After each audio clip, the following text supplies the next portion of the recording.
There's a lot of things we still don't know about Tears of the Kingdom. So, in today's video, we'll be counting down another 5 of those things. Essentially, just like the first video, which you don't have to watch before you watch this one, but it would be great if you watched it afterwards, we'll look at things which are still very much subject to change about Tears of the Kingdom despite speculation that they'll be featured within it, as well as things we simply don't know about yet. Hello everyone and welcome to another Legend of Zelda Tears of the Kingdom video. If we can get 60 likes on this video, we'll put together another video going over another 4 things we still don't know about Tears of the Kingdom. So if you don't want to miss that, please consider liking the video and subscribing with notifications on. With all that out of the way, let's get into it. The first thing we still don't know about is what on Hyrule has happened to the towns and civilizations from Breath of the Wild. We haven't seen any of them in the trailers, and this worries me. Are they okay? Are they safe? The fact that we can see Malice bellowing out of Death Mountain does not give me hope for Goron City at all, because even if they do like to eat rocks, I doubt that Goron plus Malice is a biologically feasible combination.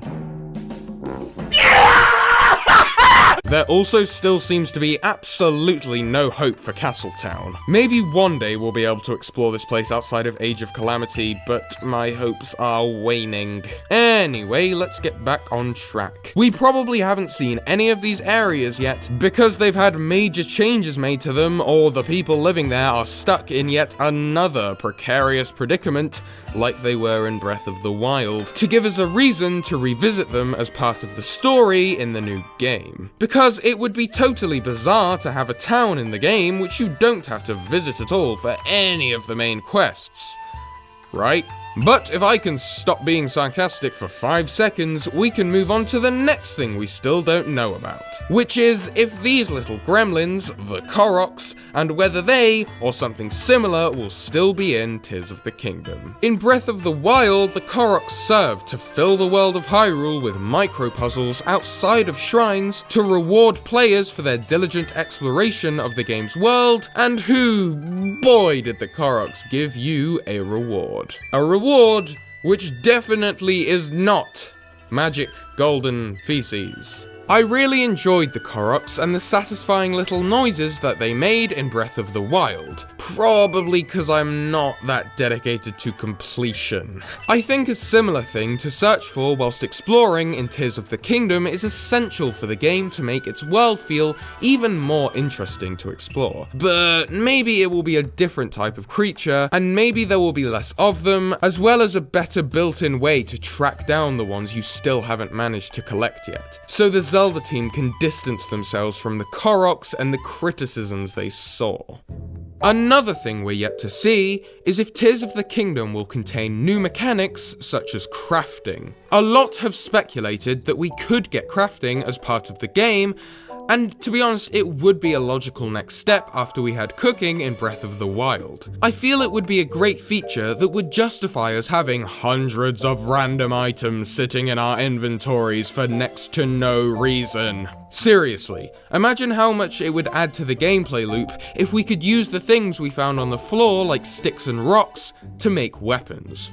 This axe from teaser trailer 3 looks like it could have been crafted from those things, but I'm probably reaching way too far for a video that's meant to be about stuff we don't know. But I do feel that a feature like this would mesh super well with the durability system, and because you can just make new weapons, you wouldn't have to go through the 5 stages of grief every single time one breaks. I look forward to seeing if this is a feature in Tears of the Kingdom, but I'm not Nintendo, so maybe they'll disagree. We'll just have to wait and see. The final thing we don't know about, at least for this video, is if we'll get another tutorial area like the Great Plateau. And goodness, I really hope we do. I love this tutorial area so much that honestly, if I had children, I would have named one of them after it. The plateau was a tutorial that didn't bore the player, at least on our first playthrough, with hand-holdy tutorials, and one of its main aims was clearly to not overwhelm the player with too much information either. It gave you the freedom to learn the key mechanics of the game through experiencing the game in micro form, all on this one area which felt big enough to not feel small, but not big enough to feel overwhelming. Will Tears of the Kingdom feature another area like this? We don't know.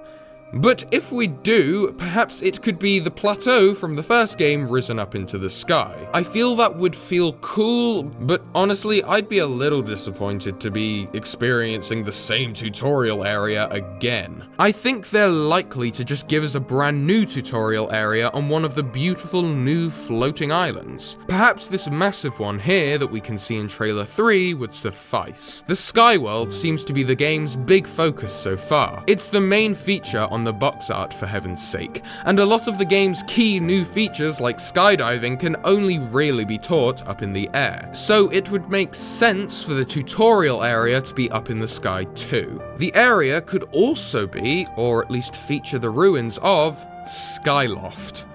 That'd definitely get Skyward Sword fans going. And with that, I conclude another video on 4 things we still don't know about Tears of the Kingdom. Have we missed anything which you think urgently needed to be featured in this video? Let us know down in those comments and subscribe so you don't miss any videos just like this one in the future. And with that, thank you very much for watching, stay safe out there, and we shall see you all in the next one.